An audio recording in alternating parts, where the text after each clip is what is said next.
Pro Group Management. Workers' comp that works for you. Welcome to Nevada Newsmakers. Are we collecting enough taxes? Andy's got the rundown. Sam, will the Republicans take over the Assembly? That's just one issue we discussed with Assembly Minority Leader Lynn Hettrick this morning. And then we talked to Carole Vilardo, president of the Nevada Taxpayers Association. We get the lowdown on that payroll tax. Sam? And coming up on the Power Pundit panel today, Marlene, Lockard, Mary Lau, and Jim Denton. And a big announcement. It's all coming up next on the all-new Nevada Newsmakers.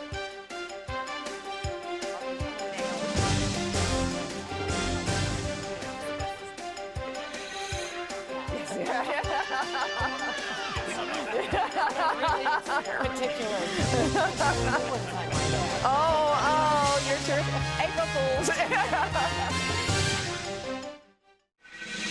Nevada Newsmakers, brought to you in part by Charter Communication.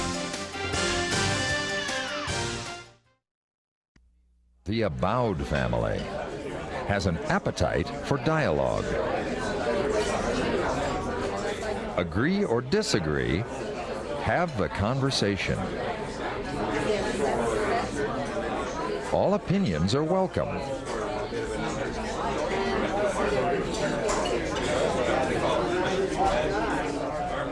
Since 1977, Adele's.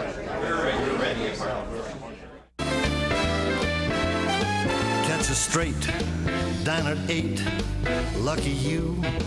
Lucky you. Dance till 1. Have some fun. Lucky you. Lucky you. Taste the shrimp. Have a sip. Try the pool. Play it cool. At the Sienna Hotel Spa Casino. Lucky you.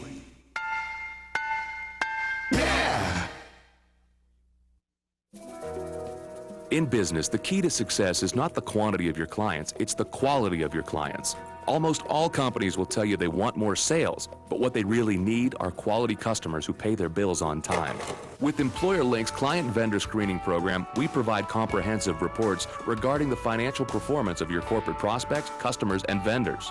Build your business with great clients and vendors. Call Employer Links today at 883-3733. If you own a business and want to maximize your company's potential, join the Retail Association of Nevada. Our membership benefits include the Nevada Retail Network Self-Insured Group, providing workers' compensation coverage that can lower your rates. That savings can go directly to your bottom line. We are an effective pro-business organization that lobbies on behalf of our business members. The Retail Association of Nevada, protecting Nevada businesses for 35 years. Call 882-1700 to see what we can do for your organization. This is Nevada Newsmakers with Sam Shad, political analyst Ande Engleman on No Holds Barred Political Forum. Now, from the News 4 Broadcast Center, here's Sam Shad. And back on Nevada Newsmakers, we're joined by Lynn Hettrick, who is the Assembly Minority Leader. Always a pleasure to have you here. Thank you. Okay, Thank you, so lots of taxes are coming in. Yeah. More taxes than you expected? Well, actually, of course, I thought the taxes were underestimated at the time. It was one of the problems we had. We knew that those new taxes had to be estimated very conservatively because we were going to spend the money. So we knew it would come in over. So we better have some overage here. But I'm still concerned, and I have not had confirmation as to whether or not that number that said we were going to have $133 million surplus included the one-shot money that was in that budget, which was around $195 million. So we need to have verification on that. We heard yesterday from Scott Craigie that if the petition on repealing the taxes passes, that it also will wipe out the rainy day fund and the DSA. Do you know whether or not that's true? I heard the same thing. I heard there's a clause in there that says the DSA should be eliminated as well as the rainy day fund. I think that obviously is a mistake. I don't care for that petition anyway, because what would happen, as you know, is if that petition passes, the day the counties canvass and say, yes, the vote is official, that day, according to our legal staff, we would have to stop collecting the taxes. But the problem is all that budgeted money is going to continue to be spent. We would be instantly in a special session with millions a day being lost trying to come up with a solution if that thing passes. I am encouraging everyone, don't sign a petition unless you're willing to take it home and read it. After you read it, if you want to sign it, fine. But don't listen to the sound bites and the little blurbs you get from the people sitting there saying, oh, this is for this. And this is from the man who is looking out for you, the taxpayer, and did so very strongly during the last legislative session. So if he's saying beware, then you should certainly beware. And actually, we talked to Dean Heller, who saw in the interview today, that there's a chance he might take it to court anyhow, since it doesn't have all the sections in it that are going to be repealed, so the public isn't really being informed. I believe that it isn't constitutional the way it's drawn, and I believe it would be a huge problem if the DSA were eliminated. Not because you say. Explain what that is. The distributive school account. It's the distributive school account. It's how we send money from the state of Nevada to all of the schools. But one of the things we want to remember about this is Nevada is one of the few states that hasn't been sued by the federal government or other parties in regard to how we fund schools. We have a very fair method that funds schools very equally, and it works. If we eliminate that program and we have to go back and start from square one, we might end up in the same place, but why would we want to do that? We already have a good program. It works. Why would we want to eliminate that? Okay, you're a good man at counting numbers, and what do you think the potential is now for the Assembly to go Republican? I would tell you the odds are better than 50-50. But that's what you said the last time, 50-50. Well, I'm not going to change my odds making. Nevada's a gambling state, but we have better than 50-50 chance. The reality is the Democrats have everything to lose, nothing to gain, and the districting made us upside down in the number of D seats compared to the number of R seats. For us to take over the Assembly, we have to win 4 or 5 D seats. D majority, and keep the ones that are in. Keep all the ones we have. So the reality is it's very much an uphill battle. The other reality is the public's very unhappy with a lot of what has been done over the last 2 sessions, and they're interested in seeing something change.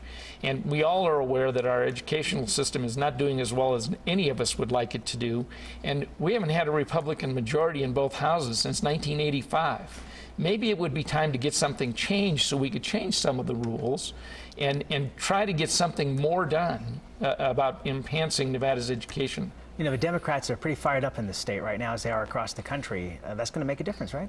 Sure, they're fired up, but I tell you what, I think you're going to see, of course, Nevada is a targeted state by George Bush, and they've got people on the ground here and people working in the state. It's going to be a very interesting race. I think part of the firing up that you saw, though, is we have to realize they went through a huge primary process that got them a ton of publicity, while essentially the Republicans sat back and did nothing because there was no primary process. So it's going to balance out, and we all know George Bush has done a very good job of raising money, so you're going to see a lot of stuff before this is over. 2 quick things. Dean Heller had said on the interview that we had with him that he would support legislation not only to audit campaign contributions, but also to require candidates to say they approve of an ad, such as they have to do at the federal level. Are those issues that you think you could support if you're reelected to office? The audit side of this thing, I don't mind the audits. I mean, I could care less, frankly, if we audit or don't audit, but I don't see putting CPAs and hired staff or anything to do it. I think we ought to require that you submit all invoices and copies of all checks. If the people are going to be crooks, they're crooks. They aren't going to put it into that anyway. You're not going to find anything if they're a crook. You got to stop and think about what you're getting. Disclosure is only disclosure from the honest people. So you're going to get, if you get that, you can't get much more. In terms of the, what was the second one? I'm sorry. At the federal level, candidates are required to say, I approve of this ad. We already have to put something on the bottom that says paid for by the committee of. Now, the only time I've seen that not work was when I saw actually a hit piece on me that was very detrimental, and it said not paid for by the candidate. Well, so wouldn't you? But you can't control what a second party does. How do you approve their ad? But then it can't run. But excuse me, free speech runs into a problem. No, but I just like the idea, because we've had some pretty horrendous races. Certainly in the last election, and certainly Supreme Court races in the past have been just absolutely horrible. And I think that it says a lot if you actually put your face or your voice in there and say, I approve this ad, and then you come up with this horrible ad, the public gets a sense that you're the kind of person that would put this garbage on the air. I don't have a problem with doing what you just said. I approve the ads that I run, but I want you to understand that I can't approve ads that a second party might run on my behalf. No, I understand. But then if we say they can't run, then you've limited free speech. No, and I'm we're not going suggesting there. that. I'm just saying the ones that you or other candidates would pay for. I don't have any problem with that because I'm paying for them anyway. I have to have approved them. Yeah, well, I can't imagine. And very quickly. We're out of time. We are out of time. We'll be right back on Nevada Newsmakers after this.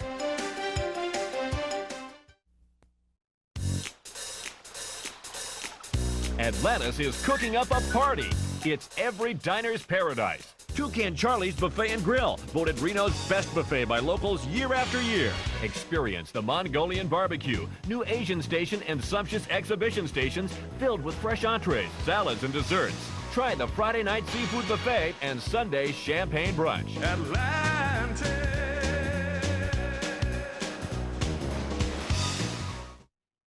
Would you like to savor a Trento pork chop?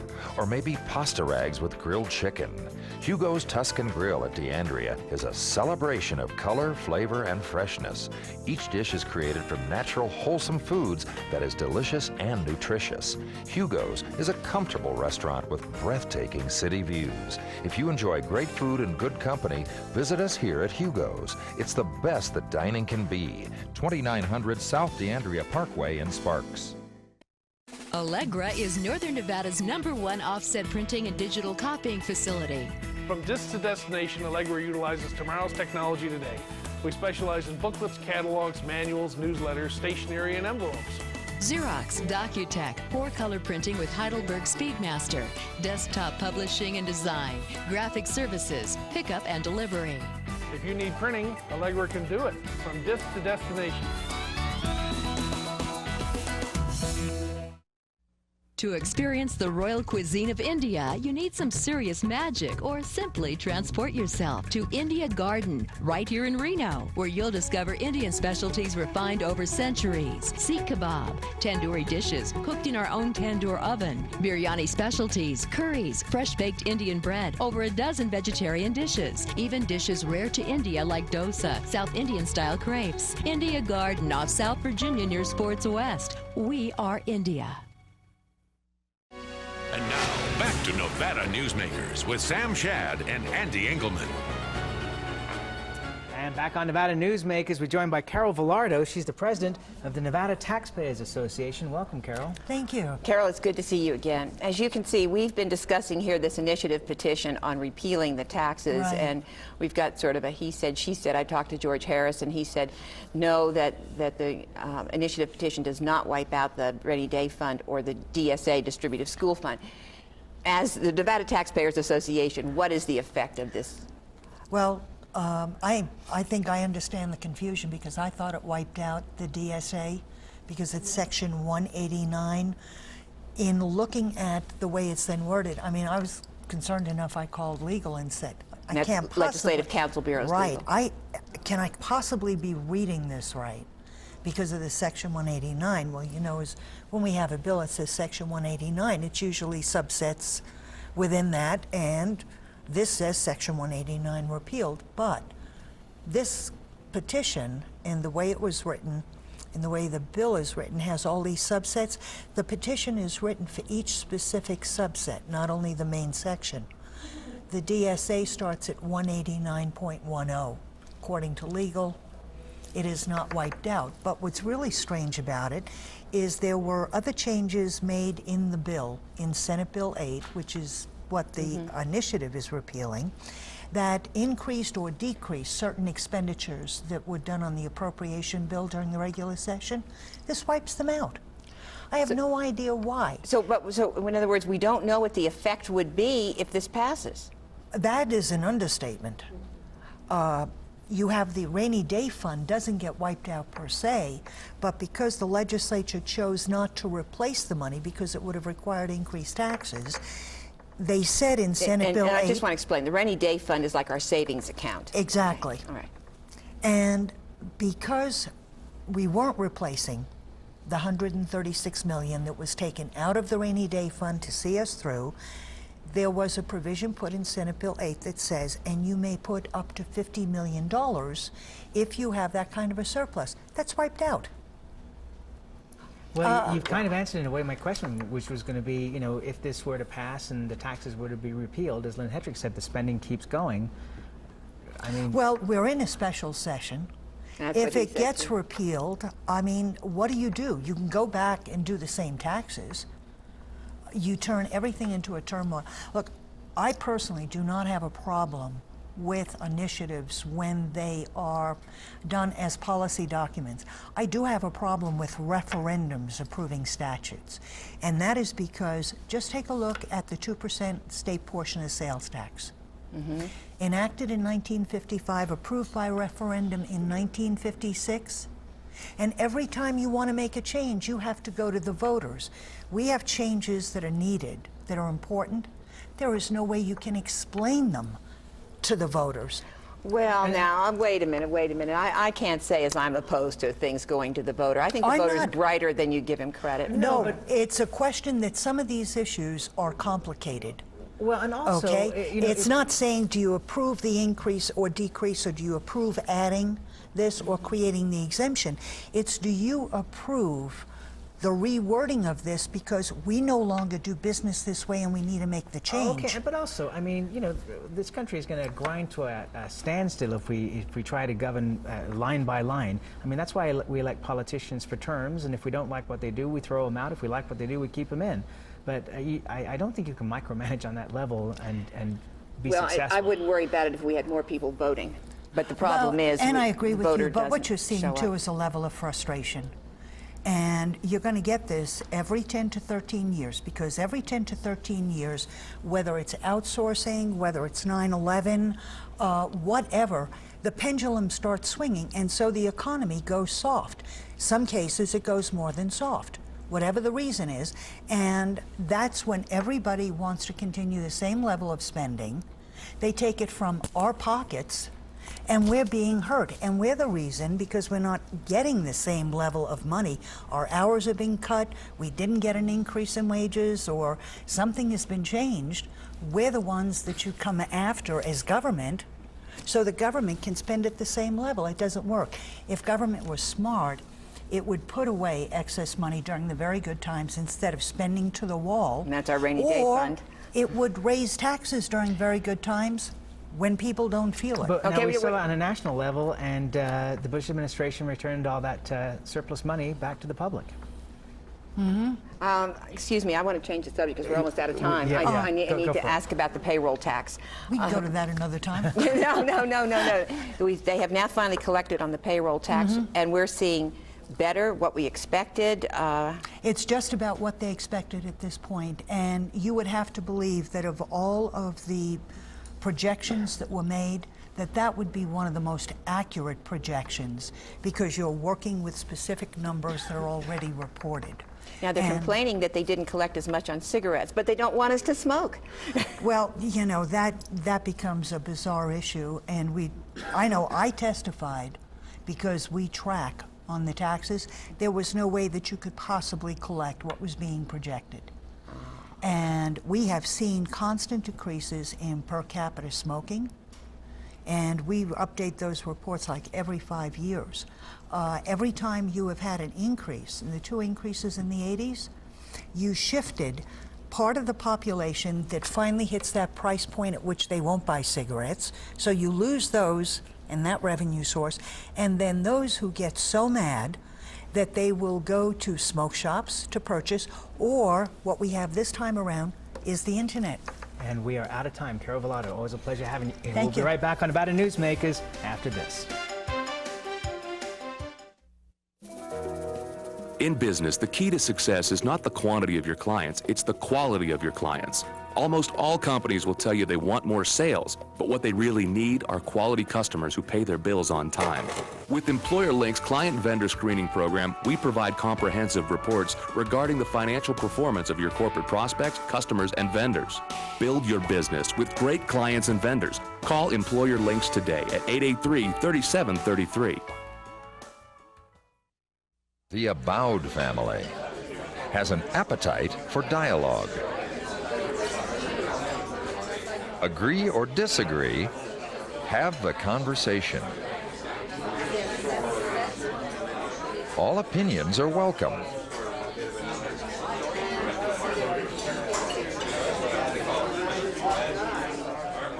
Since 1977, Adele's.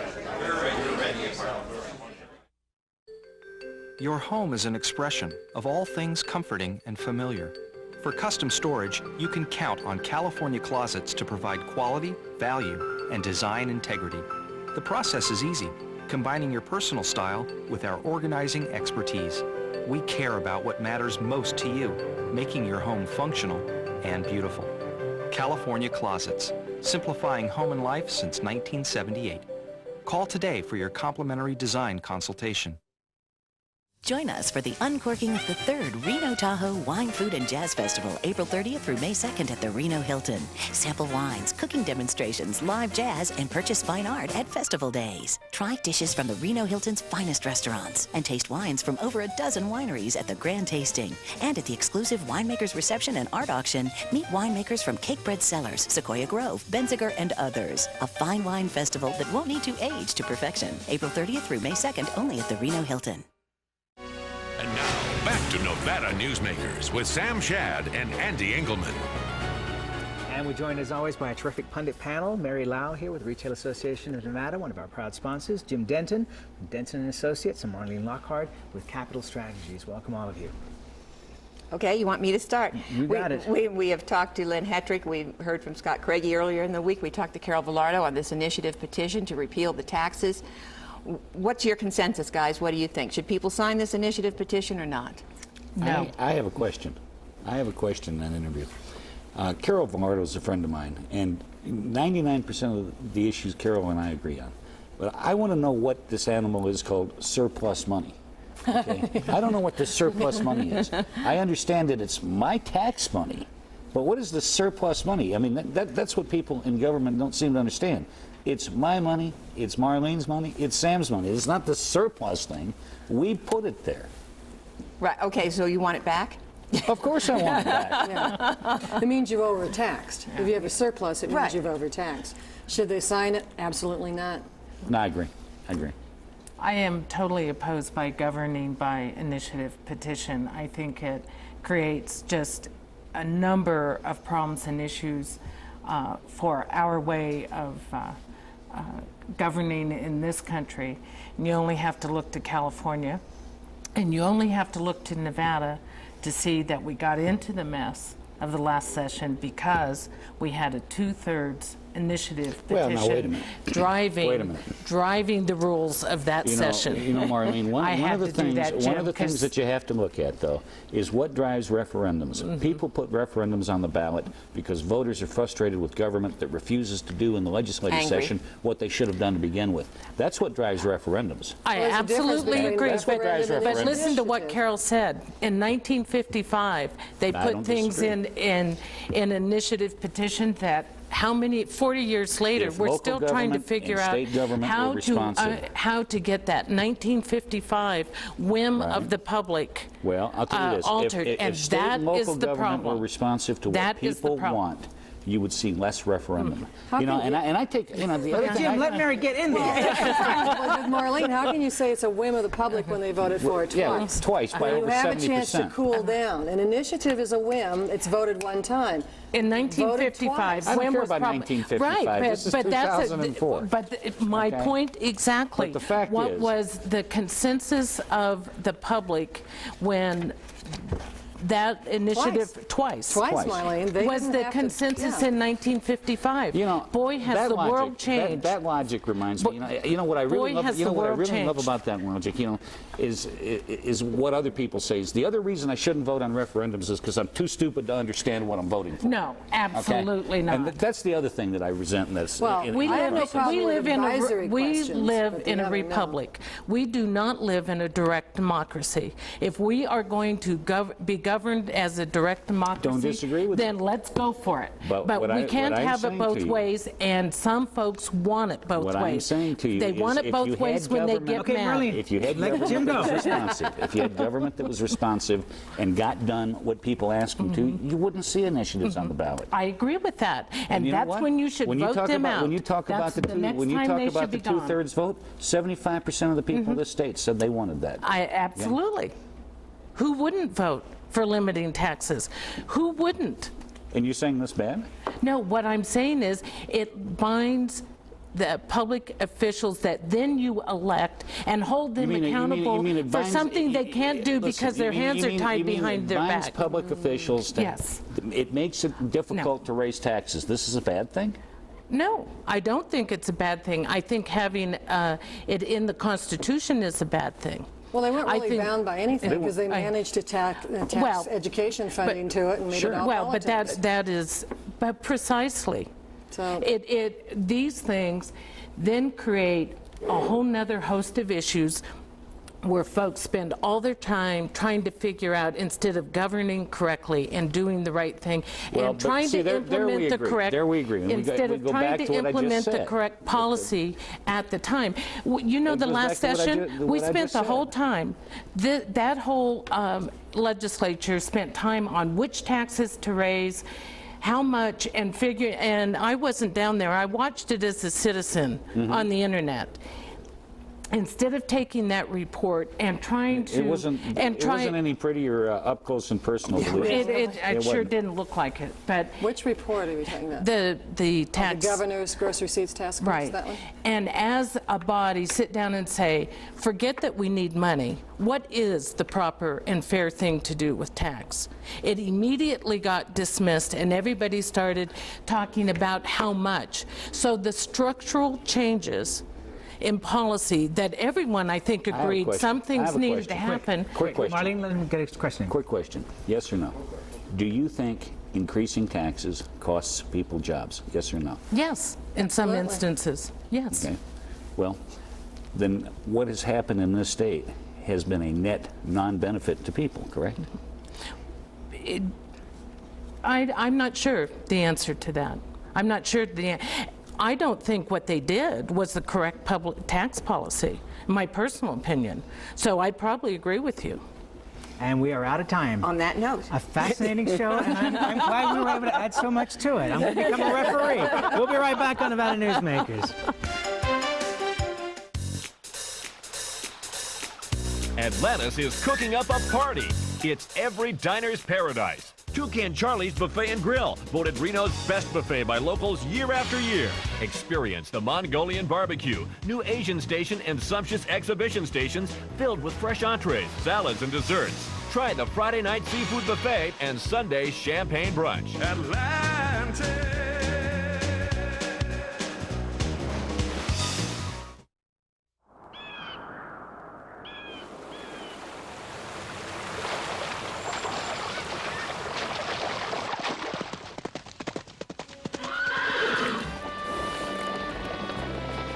When you sign up for Wells Fargo Free Checking, you get more than free checking. You get the freedom to bank when and where you want.